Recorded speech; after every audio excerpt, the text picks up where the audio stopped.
Welcome back to The Place We Find Ourselves. I'm Adam Young, and today I'm going to unpack the topic of affect regulation. This is actually a far more important topic than it sounds. A few things are more relevant to your day-to-day, really your minute-to-minute life, than your affect and your ability to regulate your affect. This is the last episode of Season 1. I will be taking a break for several weeks, and then Season 2 will begin on October 1st. Very excited about what I have in store for Season 2. So today rounds out Season 1.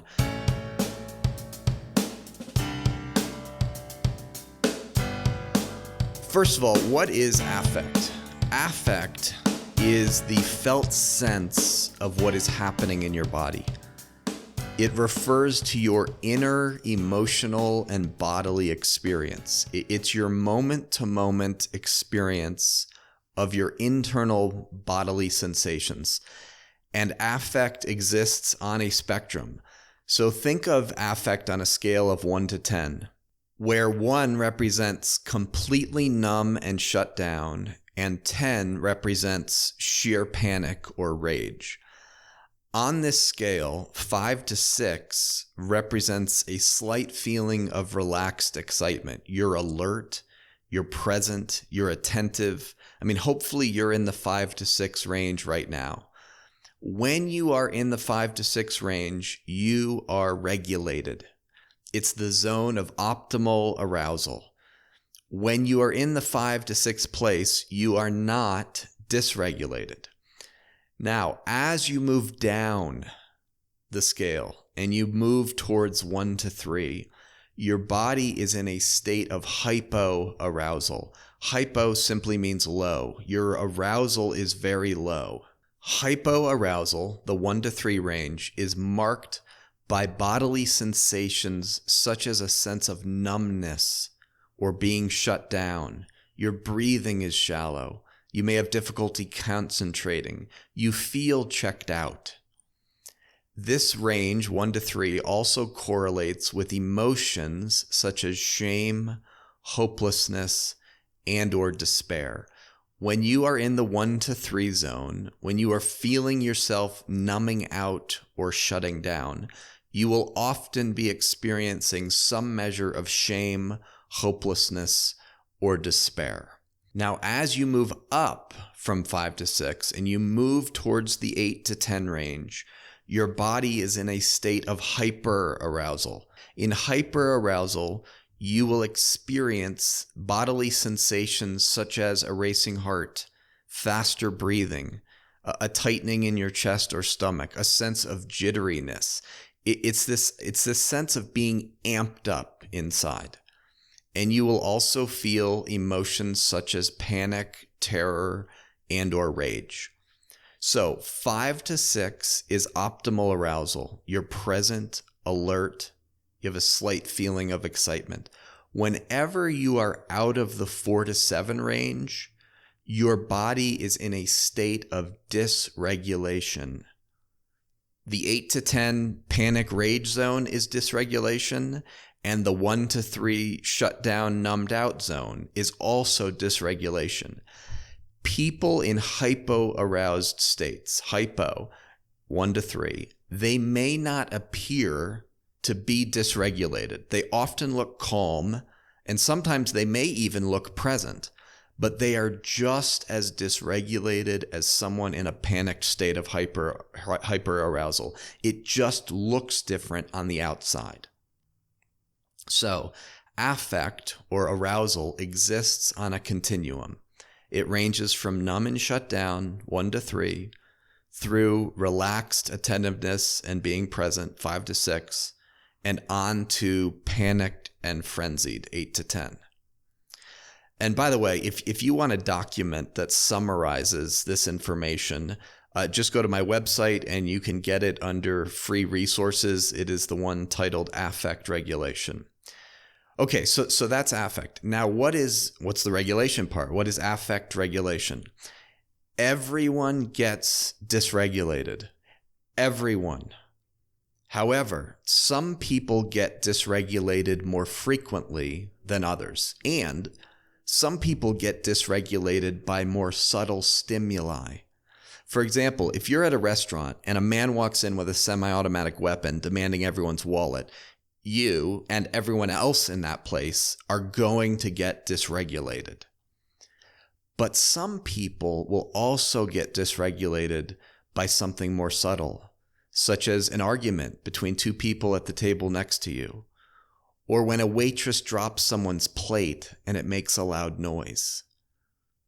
When you become dysregulated, your body's greatest need is to return to a regulated state in that 4 to 7 zone. When you become dysregulated, when you either move into a state of panic or a state of numbing out and shutting down, your greatest need in that moment is to regulate your affect, to get back to 5 to 6 land. Self-regulation simply means bringing your body back into the 4 to 7 zone from either hypo arousal or hyper arousal. When you're hyper aroused, 8 to 10, affect regulation means calming and soothing your bodily sensations of fear, panic, rage. When you are hypo aroused, 1 to 3, affect regulation means invigorating and awakening your current sensation of feeling numb or shut down. So affect regulation means both calming your hyper arousal or invigorating your hypo arousal. Now here's the catch.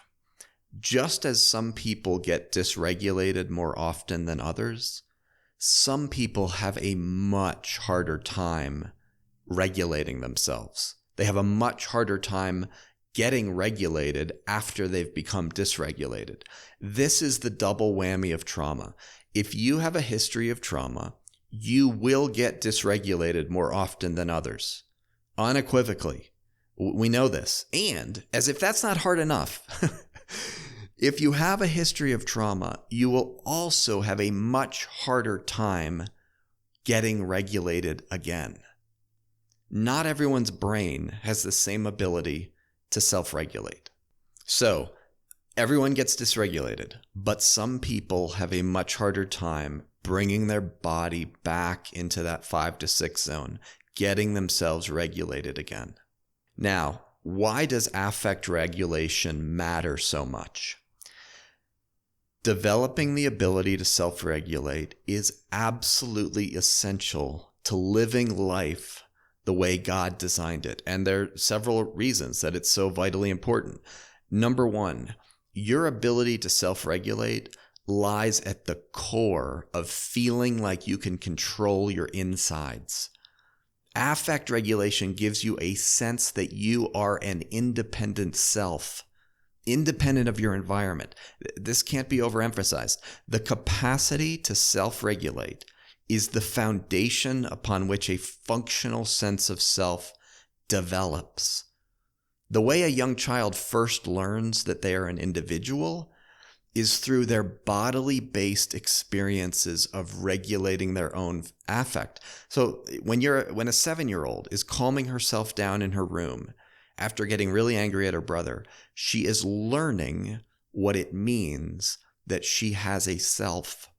There is nothing abstract or conceptual about this affect regulation stuff. Your sense of yourself is first and foremost, I can exert control over my body to make my insides feel better. In other words, your ability to regulate your affect makes you feel safe. In a dysregulated state, we do not feel safe. When you are able to regulate your affect, you can enter states of high and low arousal without becoming dysregulated. You can be angry, hyperarousal, without losing your temper. You can experience sadness, hypoarousal, without becoming numb and withdrawn. Affect regulation makes you feel safe. Number two reason it's so important. all dysfunctional ways of being in the world, all addictions and compulsions are, at their core, attempts at affect regulation. Let me say that again. Every dysfunctional way of existing, addictions, compulsions, what have you, those are all attempts to regulate your affect. They're attempts to bring calm to your insides or to get present again if you're checked out. Above all else, human beings are driven by a biological mandate to find a way to regulate arousal. We can put it like this. Whenever you become dysregulated, you will do whatever it takes to get re-regulated. If it's drinking, you'll drink. If it's overworking, you'll do that. If it's following your spouse into the other room and continuing the fight, you will follow them into the other room. But let's be clear. It's not that you are a workaholic or an alcoholic, though you may be. It's that you are committed above all else to bring your body back into a state of regulation and to keep it there. Why do you stay at the office until 8 p.m. working when everyone's gone home an hour and a half ago? Because you know that when you get home, your wife is going to be there and she's going to say or do something that dysregulates you. And you know this, and you don't like what it feels like inside when you get dysregulated. And so you stay later. Now, this strategy rarely works, of course, but nonetheless, we are motivated by our attempts, however misguided, to regulate our affect. Now, the final reason it is so vitally important for you to learn how to regulate your affect is because affect regulation is an absolute requirement for healthy interpersonal relationships. An impaired ability to self-regulate wreaks havoc in interpersonal relationships. When you become dysregulated, you are no longer present. I mean, physiologically, when you are dysregulated, your prefrontal cortex is offline. That's the part of you that has will and that chooses. It is the part of you that thinks rationally. And so when you get dysregulated, the other person has this sense that you're not there, not the you that they know. When we're dysregulated, our ability to choose is diminished, as is our well-being and our availability for a relationship. Your defensive limbic brain has taken over, and your cortical rational brain has gone offline. And so your ability to send and receive signals of interpersonal safety is compromised, which keeps you in a state of feeling like the other person is more like an enemy than a friend. Are any of you thinking of your intimate relationships yet? The vast majority of fights with your partner are driven by both of you desperately trying to regulate your insides. You are constantly reading your partner's affect. Your observation of their affect informs you of their inner states. It informs you of their intentions and what things mean to them. So when your husband shuts down and checks out in a conversation, your nervous system picks up on that. And you interpret it, usually, to mean that he doesn't care about you or what you just said. Affect tells us about another's subjective state. And this is crucial information for negotiating relationships, for feeling safe in them, for feeling welcomed and embraced by the other person.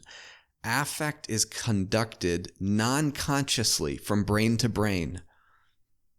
For example, you notice an ever so slight pause, or a barely perceptible change in pitch, or a split-second change in facial expression.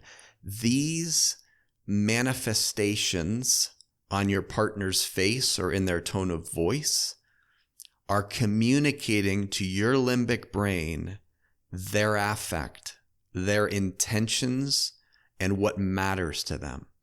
So the exchange of affect is the fundamental way that we know what we mean to one another. whether we care, and what are the nature of our intentions to the other.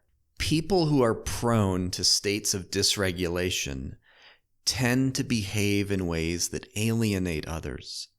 So think about it. When you get enraged, 9 to 10 on the scale, it's very hard for your partner to hear what you're saying. Your rage pushes them away. Likewise, when you shut down, your partner feels like you've just abandoned them.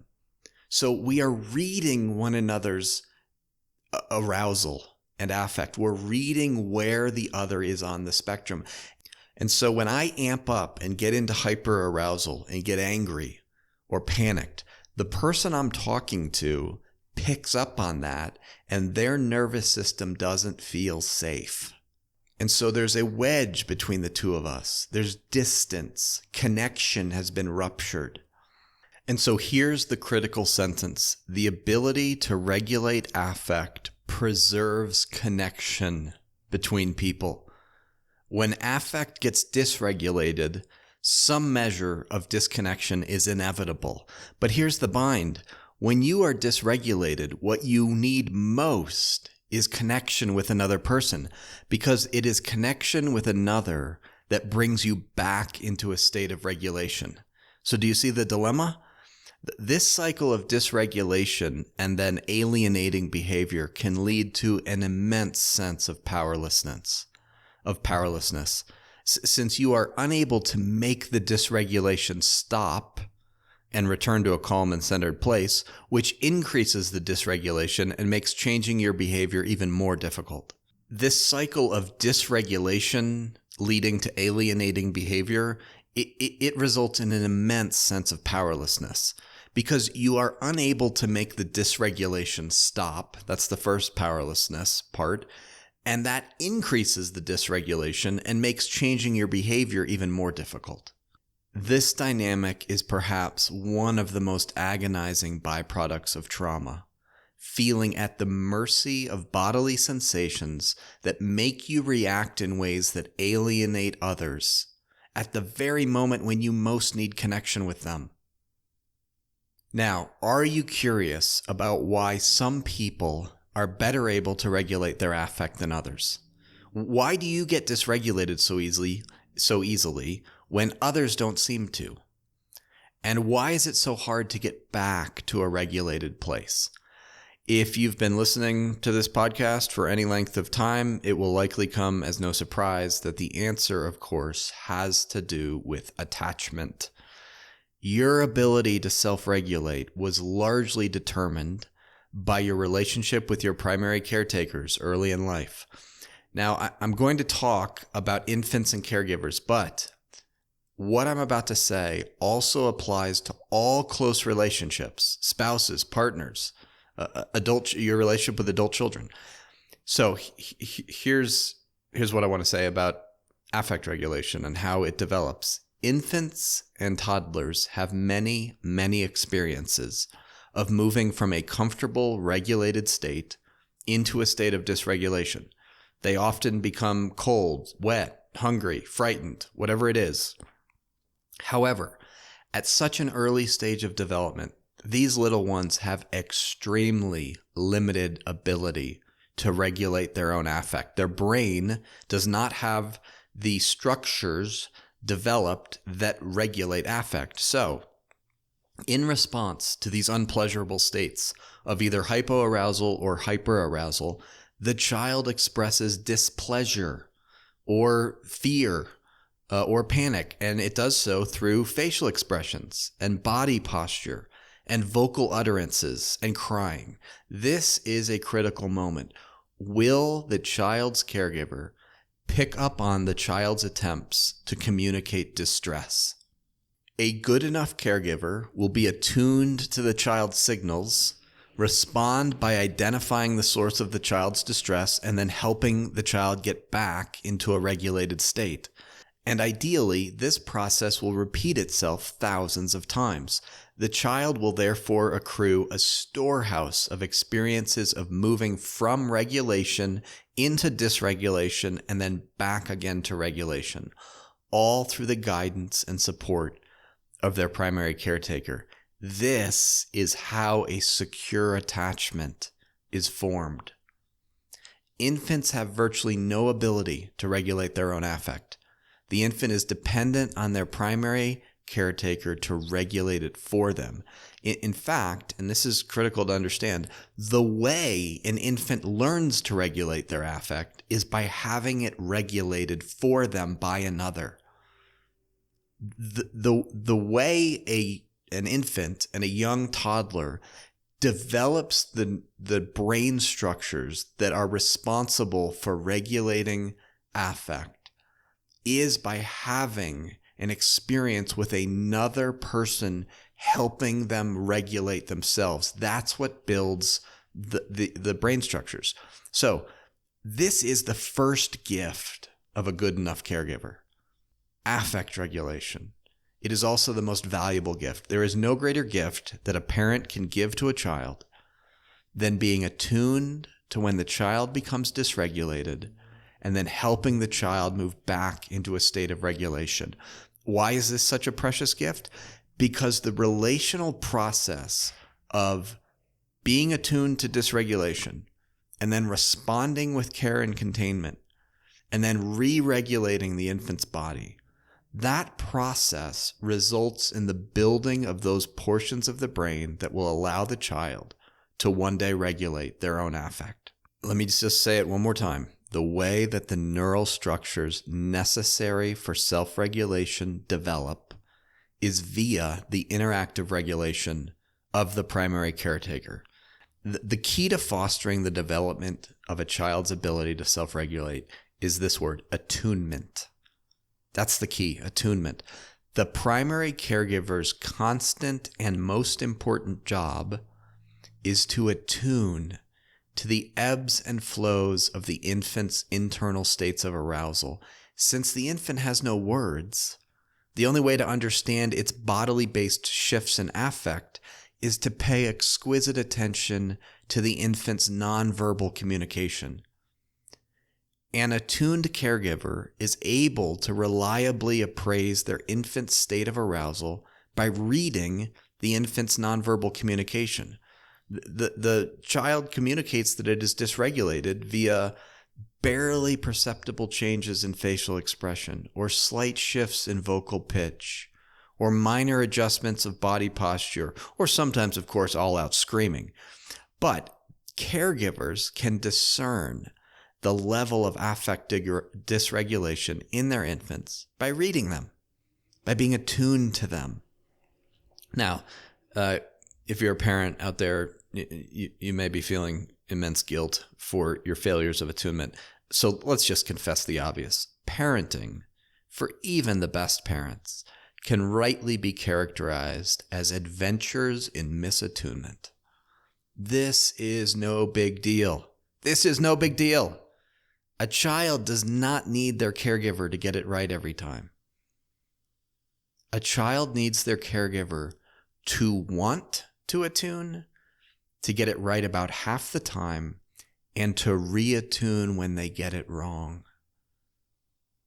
As a child, you didn't need your mother to get you all the time. You needed her to realize when she had missed you, misattunement, and then seek to find you again, reattune. And again, all of this applies to all close relationships. It's not just infant caretaker. This applies to your relationship with your spouse or your partner. It applies to your relationship parenting your 12-year-old. Attunement is what we all need from our relationships. However, attunement is only the first half of the process.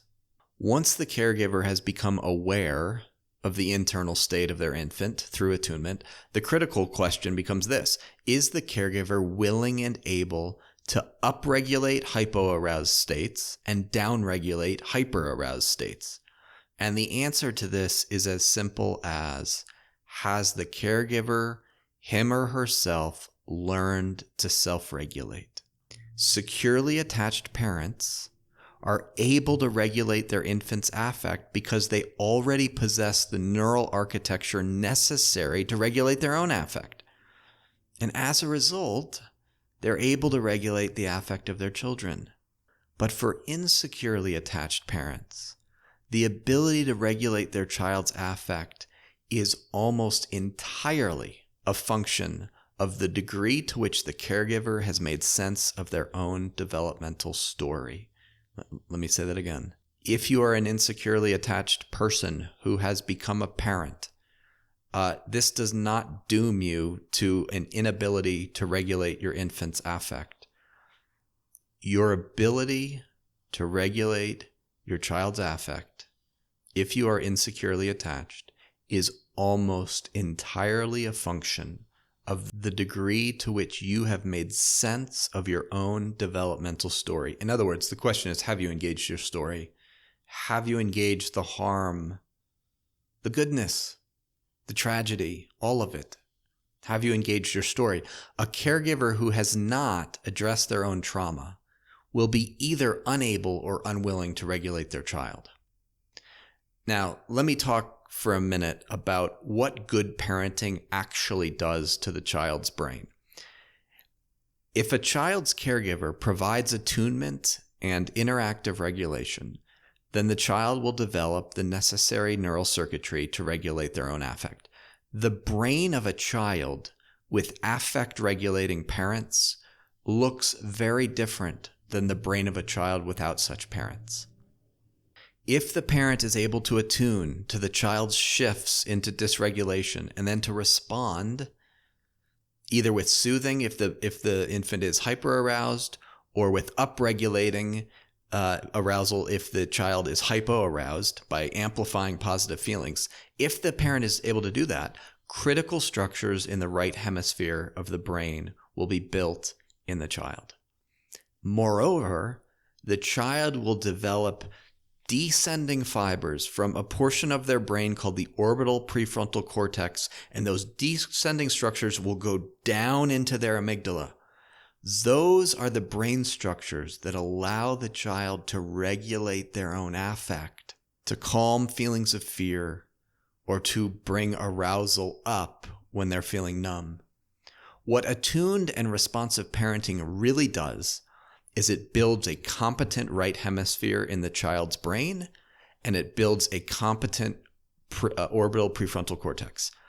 It builds a right hemisphere that is able to downregulate high arousal fear states and upregulate shutdown states. That's what parenting, attuned and responsive parenting, does in the child's brain. On the other hand, prolonged misattunement or unresponsiveness can result in chronic emotional dysregulation for the infant or child.